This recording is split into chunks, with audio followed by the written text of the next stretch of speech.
ऐसा पहली बार हुआ है 70-80 सालों में। एक्चुअली पहली बार हुआ है। ये गाना नहीं गा रहा हूँ मैं। इंडियन टेस्ट क्रिकेट के इतिहास में पहली बार हुआ है कि कोई विजिटिंग टीम यहाँ आए, 100 से ज्यादा की लीड कंसीड कर जाए और उसके बाद भारत को टेस्ट मैच हरा दे। भारत में आज से पहले ये कभी नहीं हुआ था।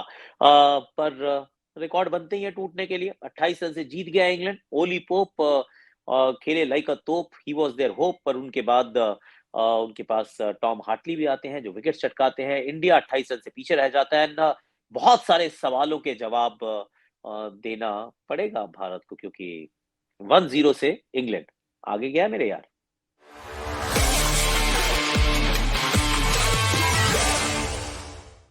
मिशन होम डोमिनेशन में, एक्चुअली मिशन होम डोमिनेशन नाम था हमारे शो का ऑफ कोर्स। पर क्या ही मिशन होम डोमिनेशन, हमने तो होम डोमिनेशन कुछ किया ही नहीं। और आखिरी दिन की पहले बात करते हैं, फिर थोड़ा सा इस टेस्ट मैच को थोड़ा सा और टटोलने का प्रयास करेंगे कहाँ कहाँ चीजें खराब हुई हैं। पहले आखिरी दिन में पहला सेशन जो था, आप 126 रन पीछे जरूर थे। आई मीन इंग्लैंड आगे जरूर था। पर आप ये मान के चलते हो यार कितना ही आगे चले जाएंगे। आई मीन क्योंकि ओली पोप खेल रहे हैं, ओली पोप के साथ रेहान खेल रहे हैं। आई मीन खत्म हो जाएगा यार। केविन रेहान अहमद कितने खेलेंगे, फिर टॉम हार्टली ने आना है, फिर वो Leach, that's about it. Leach तो वैसे भी इंजर्ड है। आप इस दृष्टिकोण से चलते हैं आगे की तरफ। पर पहला सेशन आप हार जाते हैं और ठीक ठाक बुरे अंदाज में हारते हैं। और बुरे अंदाज में हारने का कारण ये था क्योंकि वो बाद में रोहित शर्मा की जब प्रेस कॉन्फ्रेंस आप सुनते हैं तो आपको पता चलता है कि क्यों खेले, किस तरीके से खेले। मतलब बाहर से बैठ के देखना बोलना आसान होता है। पर सच बात यह है कि अलग अंदाज में, अलग अंदाज में इसलिए क्योंकि भारत की टीम में चल रहा था कि 230 is not that big a score. और हम जब कमेंट्री में बैठे थे हमें लग रहा था कि यार 200 बन गए ना तो फंस जाएंगे। 200 is going to be a really tough target, ऐसा हमें लग रहा था। भारतीय टीम को नहीं लग रहा था। और इसकी कारण उन्होंने पता है क्या किया? सिंगल सिंगल आराम से चलाने दिया। कह रहे चलाते रहो सिंगल्स, कोई प्रॉब्लम नहीं है। और रेहान तुम सिंगल्स ले लो, ओ पोप तुम सिंगल्स ले लो, मिड ऑन मिड ऑफ पीछे सब इंतजार कर रहे हैं कि विकेट गिरेगा। नई बॉल का भी इंतजार किया, जल्दी नहीं ली नई बॉल, कह रहे आराम से करेंगे, क्या जल्दी है, आ जाएगी बाद में। और रेहान को ऑफ कोर्स बुमराह आउट करते हैं और इन दी एंड बुमराह 4 विकेट लेते हैं यार।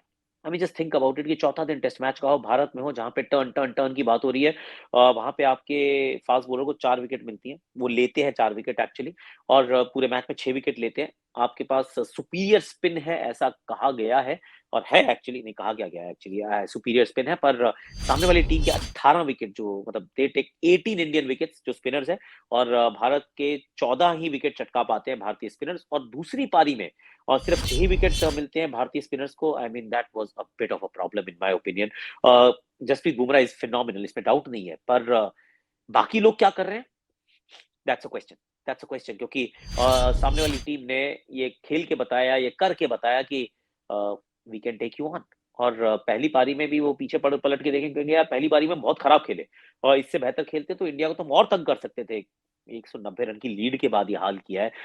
Ollie Pope absolutely incredible. Actually in पे तो अलग से एक इनसाइडर करना चाहिए कि ये इस तरीके से स्वीप कैसे मार रहे हैं, ये स्विच स्वीप्स कैसे मार रहे हैं। मतलब एक नॉर्मल स्वीप होता है, एक स्विच हिट होती है, ये मार रहे हैं स्वीप, स्विच स्वीप्स जिसमें हाथ नहीं बदलते, सिर्फ शरीर का वो कहते हैं खड़े होने का अंदाज बदलते हैं और फिर स्वीप स्वीप स्वीप मारते हैं, जमीन पे मारते हैं।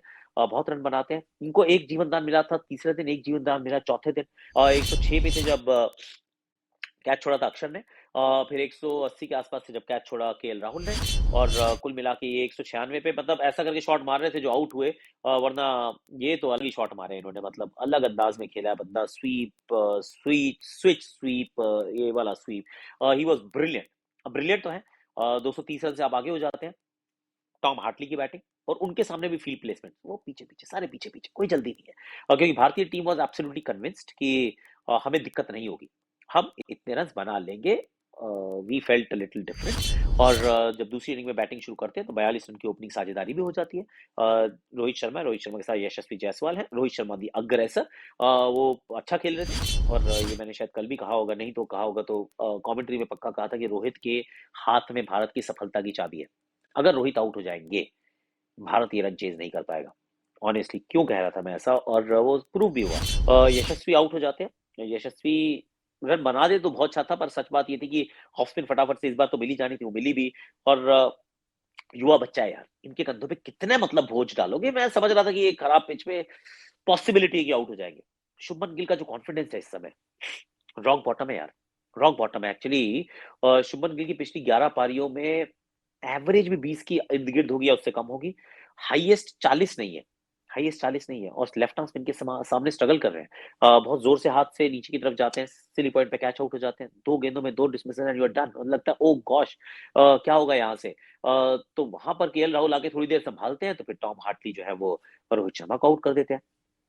रोहित शर्मा का आउट होना मेरे विचार में वो भारत के लिए एब्सोल्युटली वो गेम चेंजिंग मोमेंट था। हाथ से पड़ने के बाद सीधी गेंद आती है, पैड पे लगती है। रोहित शर्मा के आउट होने के बाद भारत भेजता है अक्षर पटेल को। भारत सोचता है कि चलो भेज देते हैं अक्षर पटेल को, हम भेजते हैं, कुछ अलग करने का प्रयास करते हैं, पर again that's also an admission कि एक तो हमें लेफ्ट हैंड राइट हैंड का पेयर चाहिए। दूसरा कि श्रेयस अय्यर में हमें उतना कॉन्फिडेंस नहीं है, पर अक्षर आउट होते हैं, वो लंच के थर्ड सेशन में आउट होते हैं। मिडिल सेशन भारत 3 विकेट गंवाता है। अक्षर पटेल को आते ही गवा देते हैं। उसके बाद केएल राहुल को गवा देते हैं। वहां से वो जो रूट आउट करते हैं, एक तरह से टॉम हार्टली आउट करते हैं और then it was just downhill. मतलब उसके बाद जड्डू का रन आउट होना, जड्डू रन आउट नहीं होते हैं वैसे by the way, he is brilliant, पर रन आउट हो जाते हैं। पहली इनिंग में अश्विन रन आउट हो गए थे। इस बार बेन स्टोक्स का बड़ा अच्छा थ्रो था, वो बैक फ्लिप जो मारते हैं, रिवर्स फ्लिक मारते हैं, उसमें आउट कर देते हैं। आउट दूसरे एंड से श्रेयस अय्यर खेल तो रहे थे, पर वो भी टॉम हार्टली के शिकार, टॉम हार्टली या Jack Leach, I mean one of the two, ऐसे करके खेल रहे होते हैं, स्लिप में कैच आउट हो जाते हैं, उनकी गेंद पर वो आउट हो जाते हैं। फिर भारत और अश्विन के बीच में एक साझेदारी होती है। अब उस साझेदारी से लगता है कि चीजें बदल सकती हैं। अश्विन अच्छा खेल रहे हैं, भारत अच्छा खेल रहे हैं, भारत 28 रन बनाते हैं। भारत को अच्छी गेंद पड़ती है यार, अंदर आती है, पड़ने के बाद बाहर जाती है, जाके डंडे पे लगती है। It was a wicket taking ball. पर भारत ने अच्छी बैटिंग की, पहली इनिंग में 41, दूसरी इनिंग में 28, और बताया कि यार सी बैटिंग मैं कर लेता हूँ, आप लोगों को मेरे पे कॉन्फिडेंस कम है, but I am not that bad. So ये एक और शायद मैसेज है सबके लिए, कि लेट्स नॉट वो प्रीएम्प्टेड हमारी परसेप्शंस नहीं होनी चाहिए कि घर से बाहर जाएंगे तो भारत रन नहीं बना पाएंगे, हमें तो बैटर चाहिए, कीपिंग थोड़ी कर लेगा तो चल जाएगा, पर हमें बैटर चाहिए। तो भारत को तो बाहर ही नहीं लेके जाते आजकल, ऐसा कर दिया है कि अवे फ्लोर पे लेके क्यों जाना, हम तो नहीं खिला पाएंगे उनको। पर इन्होंने तो रन बना के दिखाए हैं, और डोमेस्टिक क्रिकेट में खेले हैं इंग्लैंड लायंस के खिलाफ, और रन वहां पे भी बनाए थे। तो फिर ही इज बिन गुड, उन्होंने रन बनाए। वो आउट होते हैं, वो आउट होते ही अश्विन भी साथ छोड़ जाते हैं। I mean was a bad shot, no doubt bad shot था, वो भी 28 रन बना के बहुत खराब शॉट मार के आउट होते हैं। और फिर जब आप पलट के देखते हैं ना, हालांकि तब तक वो अच्छा खेल रहे थे, जब आप फिर पलट के देखते हैं, कहते हैं यार जिस तरह से बुमराह और सिराज गेम को चला रहे थे, 5वें दिन तक गेम जा सकता था। अगर अश्विन ये शॉट ना मारते तो 5वें दिन गेम पक्का जाता। हो सकता है कि 28-29 रन आखिरी दिन रहते भारत को बनाने के लिए, और फिर यू नेवर नो यार, 2 विकेट हाथ में होती। अश्विन का खराब shot, then Siraj, I am not going to blame him, he was chance ले रहे थे, जितने बन गए, पर 28 रन से भारत मैच हार जाता है। बड़े-बड़े कंसर्न्स क्या है? हैं कंसर्न्स यार, आई विल टेल यू। एक तो बैटिंग में कंसर्न है, कि आपके नंबर 3 और नंबर 5 के पास कॉन्फिडेंस नहीं है, बिल्कुल कॉन्फिडेंस नहीं है आपके पास, यू आर स्ट्रगलिंग। तो वो अगर हम डस्ट बॉल बना देंगे तो और फंस जाएंगे। तो ये गिल एंड अय्यर का इस समय कॉन्फिडेंस थोड़ा हिला हुआ है। उसके बाद जो अगर बॉलिंग की बात करते हैं, तो ये तो बैटिंग ऑर्डर भी यही बता रहा है। जब हम बॉलिंग की बात करते हैं, तो जब उन्होंने वो स्विच हिट, रिवर्स स्वीप, वो रिवर्स स्विचेस मारने शुरू किए, वो स्विच स्वीप मारने शुरू किए, तो हमारे पास जवाब नहीं था यार।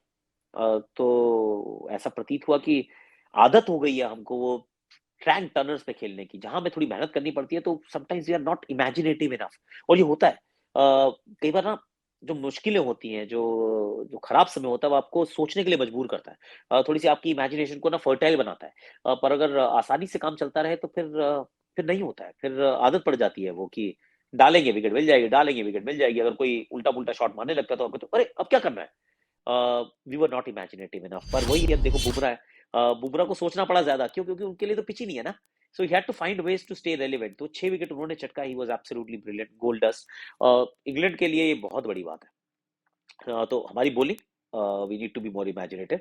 हमारी बैटिंग, बैटिंग के अंदर we need to bat a lot better and braver and bolder, वो हमें बहुत करने की आवश्यकता है। सामने वाली टीम इससे यहाँ से बहुत कॉन्फिडेंस लेके जाएगी। देखिए, जब आप सोच के आते हैं ना कि हम ऐसा खेलेंगे, वैसा खेलेंगे, कर देंगे, वो सोच में अच्छा होता है। अगर पहला ही मैच आप हार जाओ सडनली, तो आपको लगता है नहीं यार, सेल्फ डाउट। और जीत जाओ, तो फिर then you are on a different trip altogether. और एक बात और मैं आपको बता दूं, कि अगर खराब पिच पे खेलेंगे ना, there batting is far better equipped, मतलब हमसे बेटर बैटिंग करेंगे वो खराब पिच के ऊपर। क्योंकि जो ये उल्टे पुल्टे शॉट की जो प्रैक्टिस करके आए, and they made it normal, और उसके लिए जो ब्रेवरी चाहिए वो उनके पास है, हमारे पास नहीं है। हमारे से 2 बैटर हैं जो स्वीप अच्छा मारते हैं, एक है रोहित, दूसरे हैं राहुल। गिल और अय्यर के पास फॉर्म नहीं है, तो फिर फंस गए हम यार। यशस्वी से आप उम्मीद लगा के रखेंगे, पर बॉलिंग जो है अगर खराब पिच पे खेलेंगे तो हार्टली भी साथ ले जाते हैं। चौथे दिन, अगर चौथे दिन वाला पिच अगर फर्स्ट डे हो जाए तो फिर टॉम हार्टली फिर जैक लीच नहीं खेलेंगे, एक्चुअली शोएब बशीर खेल जाएँगे आके। फिर जो रूट हमारे हाथ में नहीं आएँगे, रेहान अहमद हमें तंग करेंगे, फिर सब तंग करेंगे क्योंकि सब बराबरी का गेम हो जाएगा। So that's what I am thinking. अगले मैच में जब पिच बनाएँगे तो ज़रा सोच समझ के बनाइएगा, पर plenty to think and plenty to ponder. पर incredible day of test cricket, not just in India. West Indies ने भी कमाल किया, बड़े कमाल के विजुअल्स भी आ रहे थे, to be very honest. Brian Lara को हमने को रोते हुए देखा है, हमने हमने काल हूपर को रोते हुए देखा, क्योंकि वेस्ट इंडीज़ ने ऑस्ट्रेलिया को हरा दिया यार। वेस्ट इंडीज ने ऑस्ट्रेलिया को हरा दिया। गाबा का टूट गया एक बार फिर घमंड, वो तो मतलब तोड़ दिया था वो तो पहले ही ऋषभ पंत के उस पारी ने, भारतीय टीम ने। पर यहाँ पर पहली इनिंग्स में डिक्लेयर करने के बाद, मतलब आप लीड कंसीड करके ऊपर आपने डिक्लेयर कर दिया है, आपको लग रहा है कोई बात नहीं, अपन संभाल लेगा, मार देगा, सब कुछ कर देगा, वहां पर आप मुकाबला हार जाते हैं। स्टीव स्मिथ 91 नॉट आउट थे। शमार जोसेफ जो है वो, what a story, what a story. Comes from family जहाँ पे 8 लोग थे, 8 लोगों के सिबलिंग्स थे। उसके अंदर उन सबका पेट भरने के लिए वो काम करते हैं। उसके बाद क्रिकेट खेलते हैं, क्रिकेट खेल के यहाँ पहुंचते हैं, यहाँ पहुंच के पहली गेंद जो टेस्ट मैच में डालते हैं वो विकेट लेते हैं। उसके बाद ये मैच नहीं खेल रहे, मतलब ये आज गेंदबाजी नहीं करनी थी उन्होंने, क्योंकि उनका टो शायद फ्रैक्चर है। इंजेक्शन लगाए जाते हैं, वो मैच खेल जाते हैं, 7 विकेट चटका देते हैं और इतिहास रच देते हैं। शमार जोसफ, ये सागर काज़म का ये बड़ा अच्छा था एक्चुअली, ये when you think he is injured, ऊपर से वो फ़ोन का जो कवर है वो हटाते हैं और नीचे से निकलता है एक चमचमाता हुआ शमार Joseph. What a story, what an incredible story. वैसे इनके ऊपर तो पूरी एक स्टोरी बनाना बनता है। ये मेरे दिल के बहुत करीब ये परफॉर्मेंस है सबके लिए। Interesting, incredible, absolutely amazing, outstanding day of test cricket हम सब ने विटनेस किया है। तो अब उम्मीद यही है कि ऐसे ही टेस्ट क्रिकेट थोड़ा-सा और पॉपुलर हो जाएगा, और ऐसी ही ज़बरदस्त टेस्ट मैचेस मिलते रहेंगे। पहला टेस्ट मैच किया England, England victorious, expect the unexpected. किसी ने नहीं सोचा था ये मैच इस तरीके से पलटेगा। जब-जब आपको लगा कि मैच इधर जा रहा है, उधर चला जाता, उधर जा रहा है, इधर चला जाता था। I mean we are in for a great series, और वेस्ट इंडीज ने वो काम कर दिया जो उनसे किसी ने उम्मीद लगाई नहीं थी। तो वेल डन। आप लोगों को क्या करना है, like share subscribe comment notification घंटी, और अगर आपको लग रही है मेरी नेजल वॉइस तो मेरा nose is very bad, really bad. तो फिर आज के लिए, अभी के लिए इतना ही है। कल फिर मिलेंगे, कल फिर कुछ बात करेंगे, पर like share subscribe comment notification घंटी और कमेंट सेक्शन को भर दो जरा यार, बताओ जरा कि कहाँ गलती हो गई इंडिया से, और क्या करना चाहिए अगले मैच में। Do let me know.